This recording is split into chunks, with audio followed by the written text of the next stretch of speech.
Okay, Dr. Pete here with the Comfortable Universe, and going to introduce some of the real concrete stuff in this first installment after the introductory installment. How did everything begin? That's a good place to begin. We talked about at the last time that it may have happened trillions of years ago, multiple ancestor universes, and I've already posted a lot of videos about USER, Universe Self-Replication Cosmology. Those Universe Self-Replication Cosmology posts are going to be relevant. They argue that we have had a genealogy of universes leading up to us. And so, I mean, at some point, all those universes had to have some kind of a start, or else they were eternal and no start. But that doesn't really make sense to me. It might make sense to some people, and you can't really, it's really a philosophical argument. But if the universe was started, or our deep ancestral universe was started, and there's really an analogy there to life, to abiogenesis, to how did life start? And we sure don't know how that happened. So the basic point I'm going to be making first is we sure don't know how our universe started either. And whether it was trillions of years ago or the 13.8 billion years ago of our Big Bang, if it came out of some primordial nothing, how did it do that? Well, it's very interesting that we've had 2,500 years or more during which people have thought about that. And I'm going to pause here because I'm getting to Noisy Creek. I'm going to turn around, but we'll show you the creek. Beautiful. We're at the cloister at Three Creeks, and that's one of the three creeks. So, 2,500 years ago in China, a sage named Laozi was a scribe or a archivist, maybe both, at the Zhao Dynasty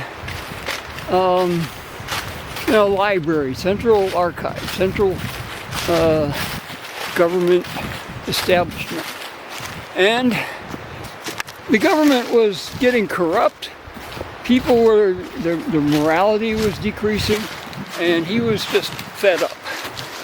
So he was a scholar and a very highly respected, wise person, but he'd never written anything down, and now he was going to leave. Even though he had worked in an archive, he had never written anything down. Now he was going to leave. He's going off to retirement because he was just sick of the culture that was established and developing and getting, as he saw it, continuing to get worse. So off he went. He got on his Babe the Blue Ox, his water buffalo or ox, and off he rode to the west, out of town, never to come back. When he came to the Han Valley Pass, which is a low mountain pass as he was heading toward, outer Mongolia, the far out reaches of the Chinese realm, there was a gatekeeper there who recognized him. I forget his name, Zin something. Anyhow, he recognized him, and he begged him, before you go off into your self-imposed exile or your self-imposed hermit status, please write down all the knowledge that you have so over your life accumulated. And so he did. And that's the origin story for the Tao-Te Ching. And I probably pronounced that miserably badly. The Tao-Te Ching is the, translated from Chinese, it means the way or the path of like truth. And it's serene power, not a, beat you up kind of power, not a overwhelm you kind of power, but a very quiet, confident power. The way in its power, and the word Qing just means like the book or the classic story of the way and its power. So here, the beginning of it says, the Tao, which is the way, that can be spoken is not the true Tao. Only the Tao that can, the Tao that can't be spoken is the true Tao. The Tao that can is not, and only the manifestations of the world can be spoken. The underlying origins cannot be spoken. And that basically aligns with what I'm going to say that physics tells us today, 2,500 years later. Nothing new. Laozi had it all right.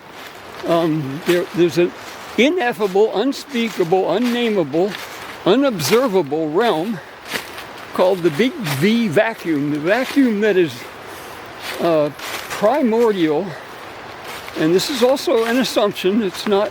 It can't be proven because it's an unobservable thing. But we scientists, physicists, can interrogate the little v vacuum, the vacuum that we're actually sort of in. If you take everything away and look at what's left, it doesn't have nothing in it exactly. And I've actually done a post about nothing and how you can't really ask the question, why is there something rather than nothing? Because nothing is either an absolute, which doesn't allow a something, or it's a relative thing. And we're back at our beautiful stream. I'm just walking back and forth, and I'm going to have to stop this. I think I will stop this, because otherwise it's just going to get too long. Back in a sec.